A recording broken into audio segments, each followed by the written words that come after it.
Khair. Apa tanya perempuan ini? Nah,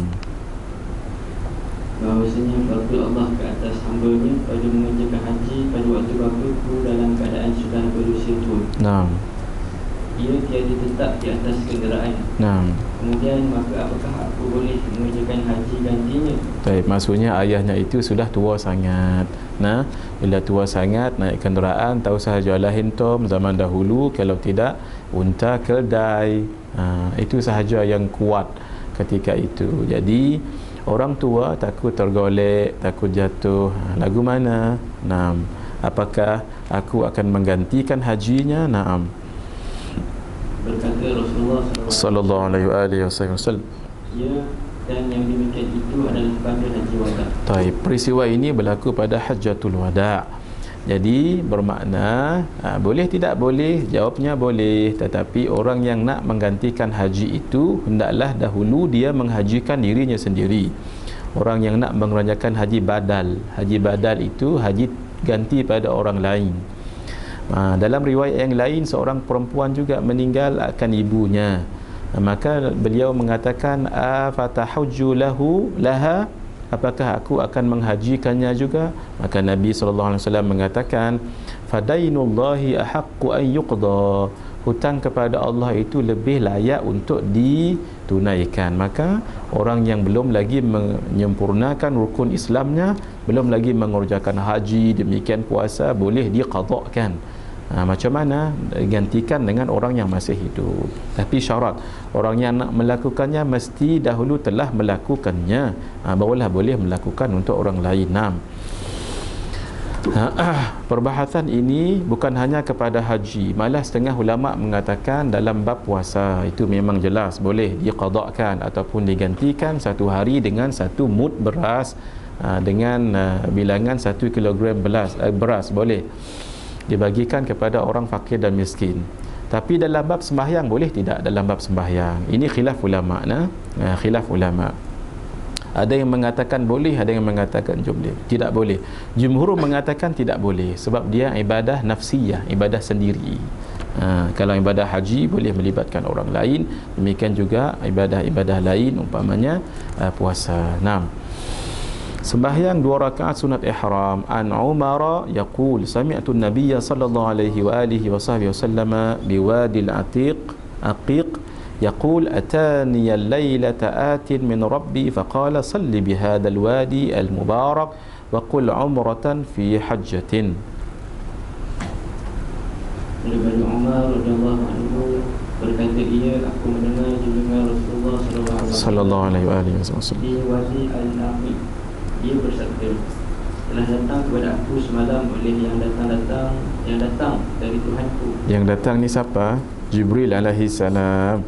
Sebab itu Nabi sangat akrab dengan Jibril, sangat akrab, sehingga ketika Nabi naik Isra dan Mi'raj di langit yang ke-7, Jibril berhenti dan Jibril katakan, hatta hadzal had ya Rasulullah, sampai tahap ini sahaja ya Rasulullah. Jibril mengatakan, tengok bahasa Jibril ya, bukan saat ini seorang teman meninggalkan temannya. Tengok bahasa Jibril, sangat lunak sekali. Bukan ketika ini seorang teman meninggalkan temannya. Macam entum nak pergi ke KL bertukar LRT ya. Entum pun berpisah dengan kawan entum pun ya ukhti. Bukan saat ini seorang teman meninggalkan temannya. Nak buat lagu mana? Kita nak balik Johor, dia balik tempat lain. Begitu, masya-Allah. Cuma kata Jibril, lau khatautu khutwatan la haraqtu, bukan apa, kalau aku melangkah satu langkah pasti aku akan terbakar. Ketika Nabi nak wafat, datang malaikat Israel, ditanya aina Jibril, mana Jibril? Jibril fis sama'id dunya, dekat langit dunia. Baik. Fadhal Adli. Maka berkata ia, sebelum terlupa Ustaz tadi, aina Jibril, mana Jibril? Huwa fis sama'id dunya, dia berada di langit yang kedua. Nabi tanya pada malaikat Israel, kenapa Jibril tidak hadir? Ia tidak sanggup, sahabatnya akan diangkat, ditarik nyawanya, dia tidak sanggup. Sebab Jibril tidak sanggup lihat Nabi ditarik nyawanya oleh malaikat Israel. Akhirnya Nabi kata, panggil Jibril, dan ceritanya panjang. maka Maka berkata ia, sembahyanglah engkau 2 rakaat di lembah yang berdekat ini, dan katakanlah, inilah umrah beserta haji. Ini berarti mendahulukan umrah atas haji. Taib. Qul umratan fi hajjatin. Ini bermaksud apa ni? Ini bermaksud di situ dia berniat. Jadi dalam bab sembahyang sunat ihram, itu ketika bila? Ketika sudah pakai pakaian ihram. Ini bab haji, nanti kita bicarakan panjang. Sebelum pakai pakaian ihram, contohnya entum pakai pakaian biasa, tak ihram lagi tak boleh. Satu. Yang kedua, walaupun entum pakai pakaian ihram tapi entum tak melakukan haji, tak berada di miqat makani, tempat yang entum boleh untuk berniat, maka tidak boleh lagi untuk entum solat 2 rakaat ihram. Jadi bila dah keluar daripada rumah nak melakukan ibadah haji, barulah entum melakukan sembahyang sunat ihram 2 rakaat. Haram dipakai oleh orang yang berihram. An Abdillah bin Umar anna rajulan qala ya Rasulullah ma yalbasul muhrim min athiyab. Taib, entum bezakan perkataan muhrim dengan mahram. Muhrim orang yang pakai pakaian ihram, mahram orang yang haram dikahwini. Qala Rasulullah sallallahu alaihi wasallam la yalbasul qumus walal amaim walal sarawilat walal baranis walal khifaf illa ahadun la yajidu na'laini falyalbas khuffaini walyaqta'huma asfala minal ka'bain wala talbasu min ath-thiyab shay'an massahu za'faran aw warsun. Naam. Daripada Abdullah bin Umar radhiyallahu anhu bahawasanya seorang lelaki telah berkata kepada Rasulullah sallallahu alaihi wasallam, ya Rasulullah, apakah yang dipakai oleh orang yang ihram daripada pakaian? Berkata ia sebagai jawapan, tiada ia memakai akan baju kurung dan tiada serban, yakni menutup kepala. Sebab orang yang bila pakaian ihram tak boleh menutup kepala, kecuali payung boleh, ataupun perca letak kat sini terlalu panas boleh, tapi berserban tidak boleh, berkopiah pun tidak boleh. Dan tiada seluar-seluar. Seluar-seluar maksudnya seluar yang berjahit dalam tu ya, tidak boleh. Dan tiada kopiah-kopiah panjang. Dan tiada pula kasut-kasut yang menutup kaki. Melainkan seorang yang tiada dapat 2 kasut yang terbuka. Maka pakailah dia akan 2 kasut dan potonglah keduanya sebelum dipakai di bawah 2 buku lali. Kasut yang menutup itu tidak boleh, tapi kalau nak juga potong. Masya Allah. Sebelum dipakai di bawah kedua buku lali, supaya apa? Jangan menutup. Sebab itu tidak pernah orang pergi umrah pakai kasut. Semua pakai selipar, dan selipar tu pun tinggal 2 saja selipar, ataupun selipar yang ada tali tetapi tali tidak menutup di hadapannya. Semuanya tanda apa ni? Semuanya tanda tawaduk. Dengan perbuatannya ini tiadalah wajib berfidyah. Kalau dia buat fidyah di sini maksudnya apa? Maksudnya dam. Kalau dia buat salah satu daripada 14 ataupun 13 pantang larang haji, maka dia diperlukan bayar dam. Ni bab haji semua ni. Agak sedikit detail, tapi kita tidak detailkan di sini. Kenapa pakaian ihram itu disebut ihram? Dia cuma pakai lelaki atas dengan bawah macam tuala, dan tak ada apa-apa. Masya Allah. Dan diikat dengan tali pinggang. Ada tali pinggang khas lah.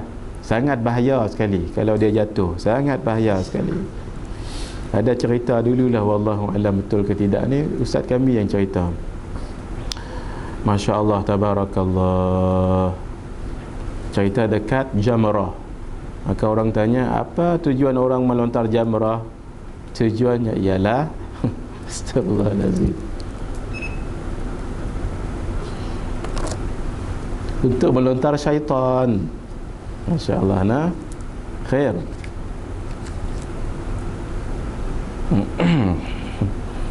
Astagfirullahalazim. Tak jadi yang nak cerita, takutnya sangat. Tak apa, malam ni banyak sikit potong. Khair, terus Ali. Dan janganlah kamu pakai akan suatu daripada pakaian-pakaian yang disentuhinya oleh za'faran atau bau jarum. Baik, maksudnya selepas kita pakai pakaian ihram. Kenapa disebut pakaian ihram? Sebab bila kita pakai pakaian itu haram kita membuat sesuatu yang sebelumnya halal. Sama juga takbiratul ihram. Selepas takbiratul ihram, halal berbuat sesuatu yang sebelumnya adalah halal. Umpamanya bercakap itu halal, Allahu Akbar, tak boleh cakap dah. Demikian pakai pakaian bau dalam perkara memakai pakaian ihram, za'faran ataupun bau-bauan ya. Sebab itu tidak boleh kita mandi pakai sabun ketika itu ataupun pakai lotion sebab dia berwangi. Nanti kena dam. Dam ni apa? Denda. Kenapa disebut dam? Sebab dam ni biasa denda melibatkan akan kambing. Bila kambing sembelih, apa yang keluar daripada sembelih? Darah, dam. Syekh Nuruddin pernah mengajar kitab kami Al-Yaqutul Nafis, kitab fiqah yang sangat terkenal di Yaman. Al-Yaqutu An-Nafis. Beliau katakan dam itu adalah darah. Sebab selalunya dipotong kambing. Maka kambing komplain, kamu yang silap, saya kena potong, kata kambing. Rasulullah meminum air yang dibawakan kepadanya. Masya Allah. Ni air dibawa ke diberi ni? Dibelikan kepadanya. Kita bawa daripada mana ni Adli?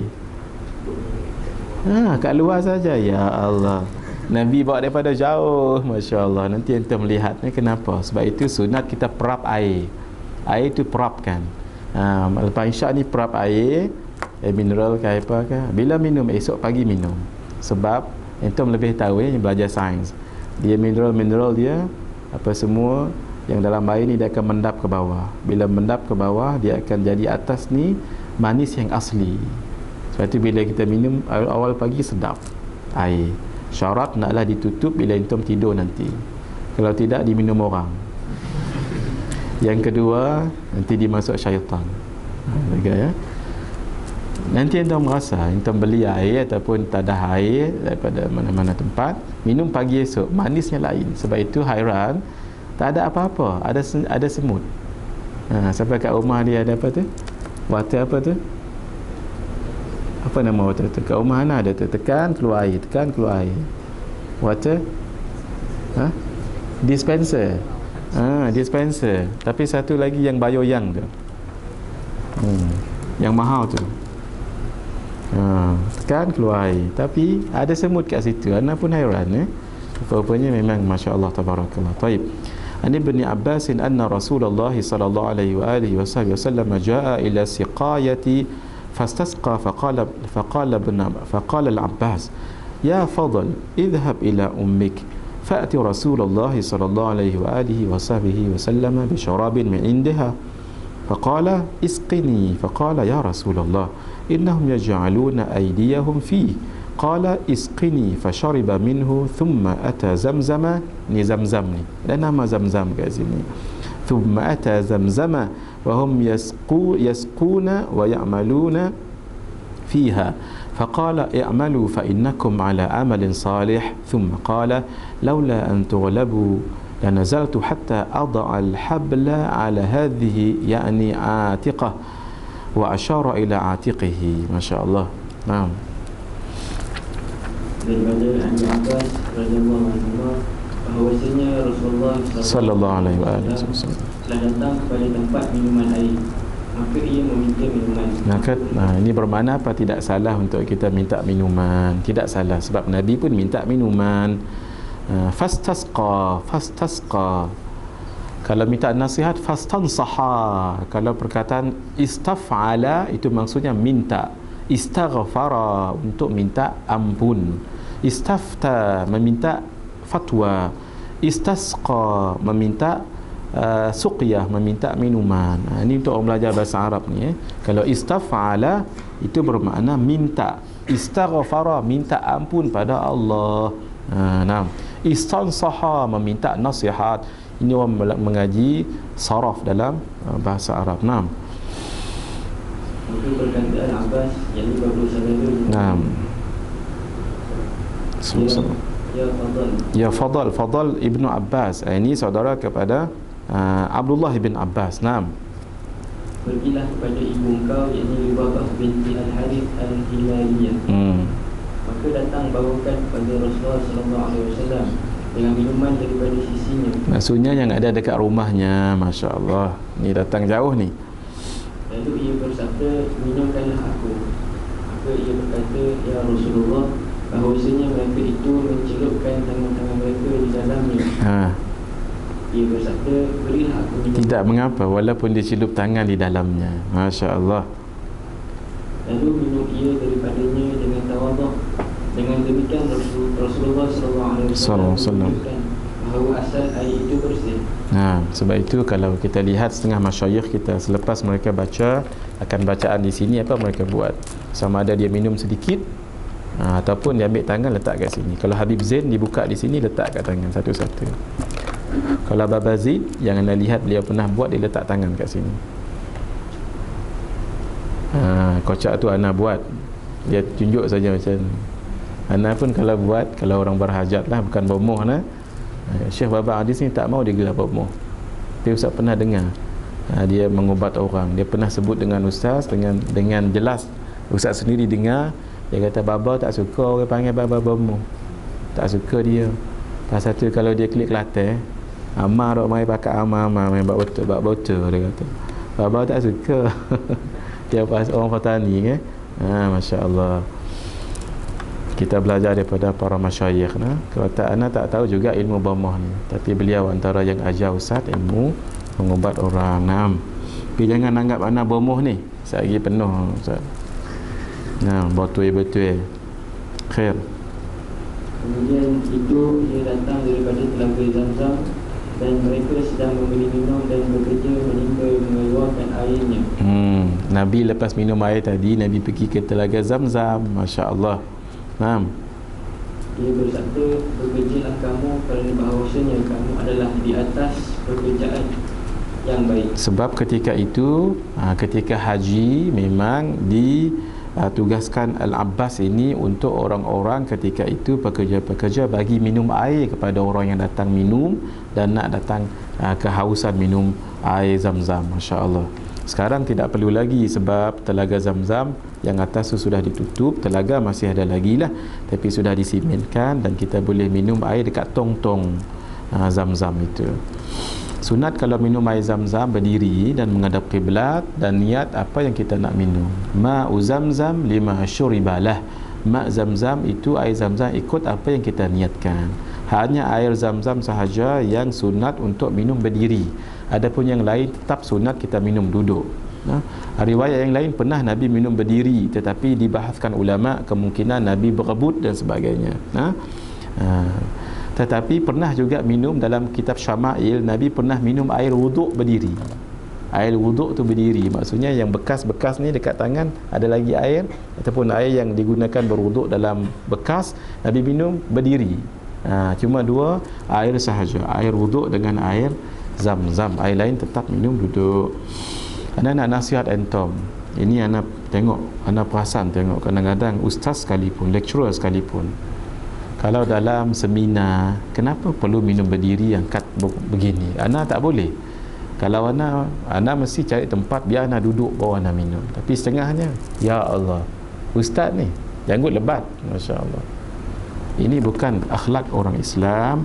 Walaupun di situ kita uruf ketika itu bukan muhakkamah, bukan uruf kita, itu uruf orang barat.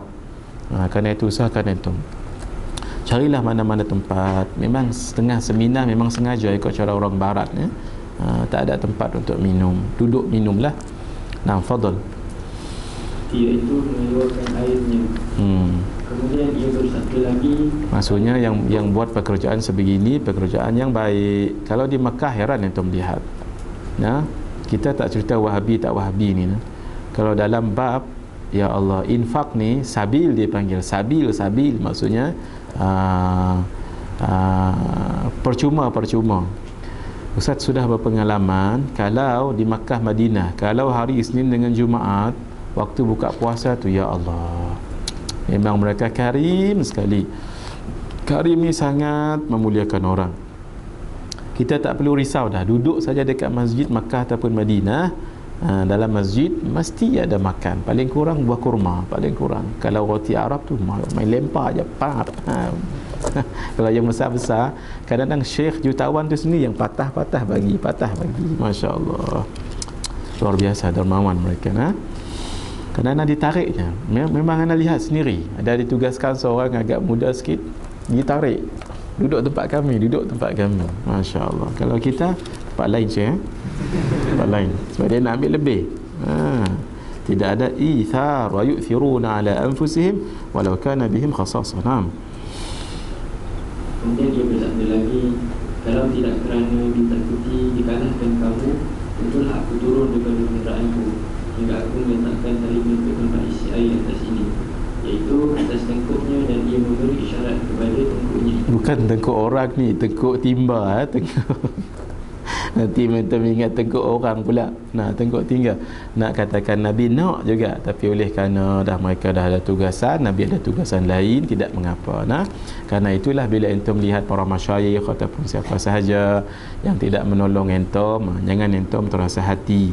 Ada sebab dan ada keperluan lain yang lebih lagi. Nabi begini, cuma Nabi niat kalaulah tidak menjadi keberatan, kata Nabi, maka pasti aku akan turun juga membantu kamu. Hadis ke-81.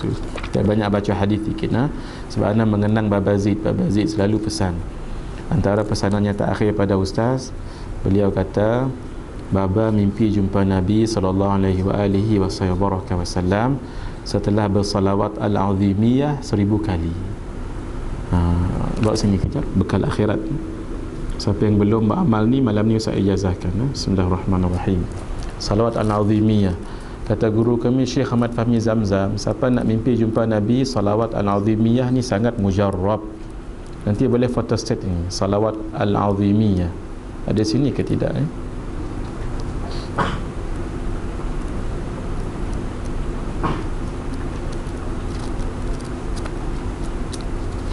Salawat al-azimiyah diamalkan oleh orang yang bertariqat Ahmadiyah. Syekh Fahmi bertariqat Syadzuliyah. Bismillahirrahmanirrahim.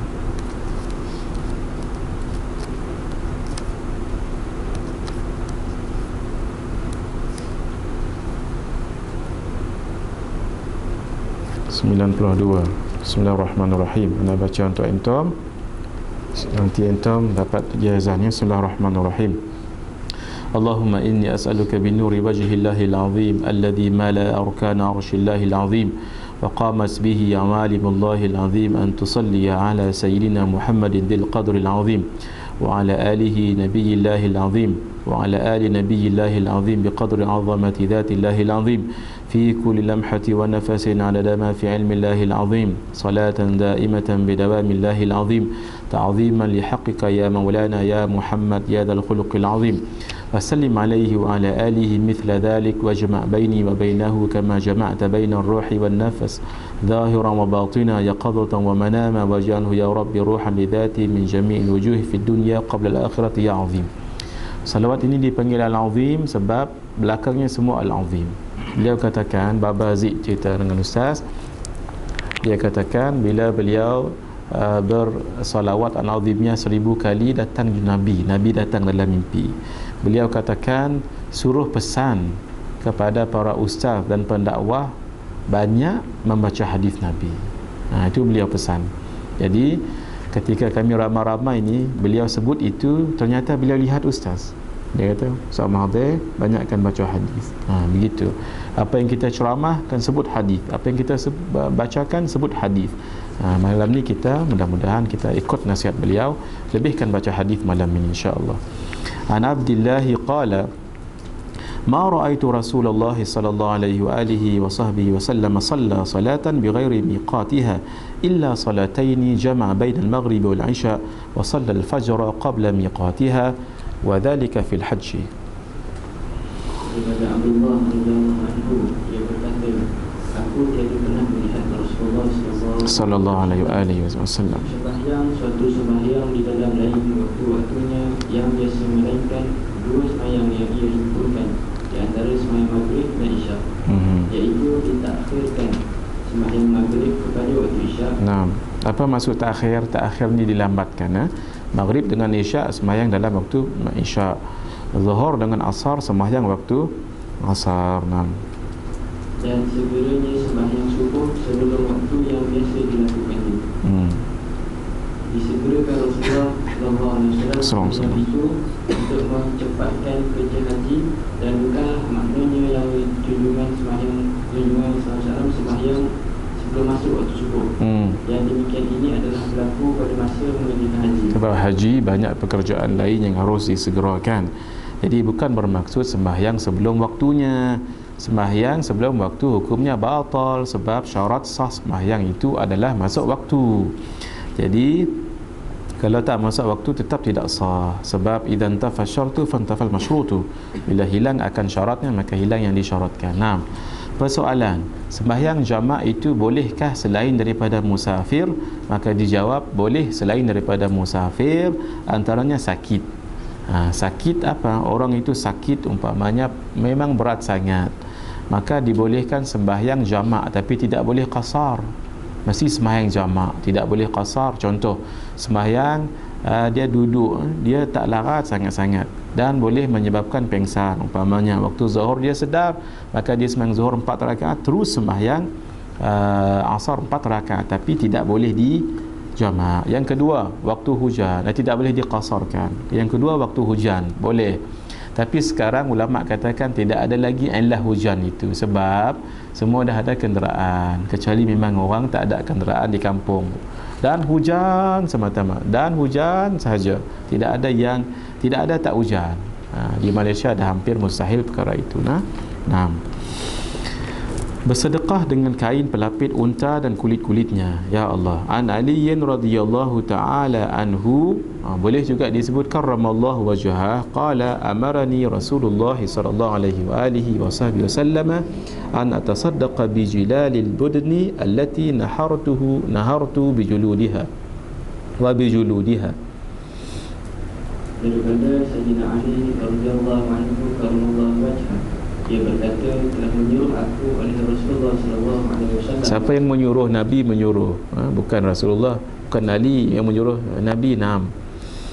Bahawa aku bersedekah dengan kain pelapis unta, yakni kain yang diletakkan di atas belakangnya, yang telah aku sebelih dan dengan kulit-kulitnya. Apa maksudnya? Apa sahaja yang boleh kita sedekah, maka sedekahkannya. Itu pengajaran daripada hadis ini. Terutama sekali, apa yang paling kita suka, itulah yang paling tinggi pahalanya. Lan tanalal birra hatta tunfiqu ma tuhibbun. Masya-Allah. Siapa yang bagi itu dengan Ana? Tak ingat. Masya-Allah. Dia kata dia nak bersedekah apa yang paling bagus sekali. Orang yang sudah sampai tahap sedemikian bolehlah, adapun kita mungkin tidak boleh lagi. Tetapi ma la yudraku julluh la yudraku kulluh, apa yang tidak boleh buat semua jangan tinggal semua. Bersedekahlah apa yang entum boleh sedekahkan. Tidak ada fidyah atas orang yang lupa. Al-Bukhari rawahu al-Bukhari qala Ata'un idza tatayyaba aw labisa nasiyan aw jahilan fala kafarata lah.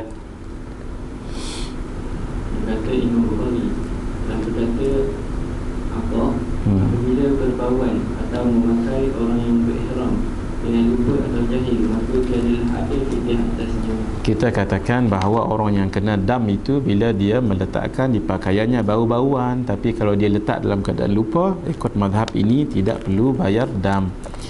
Junjungan menyuruh bongkar kubur orang-orang yang musyrik serta membinakan masjid. An Anas qala qadima an-nabiy sallallahu alaihi wa alihi wa sahbihi wasallam al-Madinata wa amara bi bida'il masjid faqala ya bani an-Najjar ثامنوني فقالوا لا نطلب ثمنه إلا إلى الله فأمر بقبور المشركين فنبشت ثم بالخراب فسويت بالنخل فقطع وفصف النخل قبلة المسجد. نعم.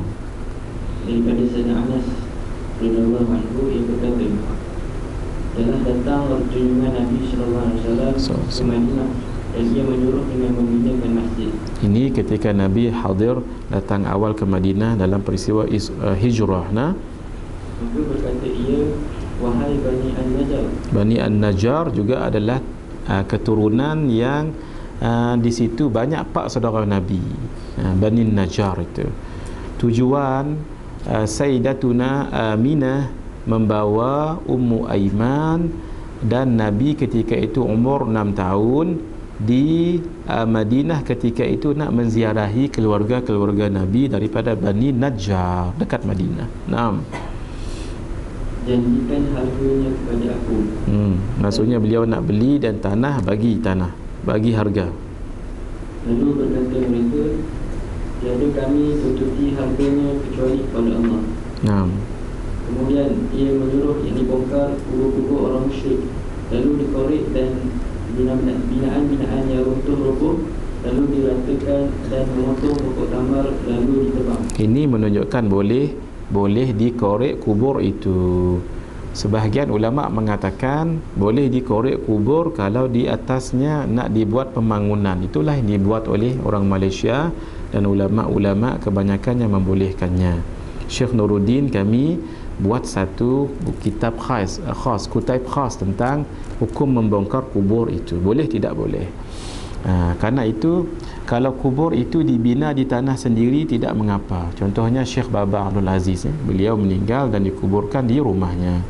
Semalam manakol Haji Ahmad Tifla, beliau orang kesayangan Baba Zid, dan beliau khabarkan pada ustaz bahawa 3 hari sebelum beliau meninggal, 3 hari ketika keluar daripada hospital, beliau katakan pada isterinya, nanti kalau baba meninggal, kuburkan di sini. Beliau pun tunjukkan tempat dia.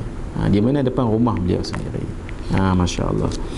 Memang ustaz melihat sebelum beliau meninggal, memang ustaz lihat ada tanda-tanda dia. Antara tanda syekh kita kalau nak meninggal ni untuk pengetahuan antum ya, antara tandanya ialah kalau mereka jarang berambut panjang, dia selalu berambut panjang. Jaga-jaga.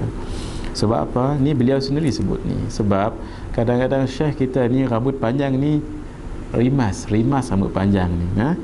Tapi kalau datang isyarat daripada Nabi, kamu mesti juga pakai cara aku berambut, cara aku. Sebab rambut Nabi ada berapa? Ada 3. Pertama wafrah.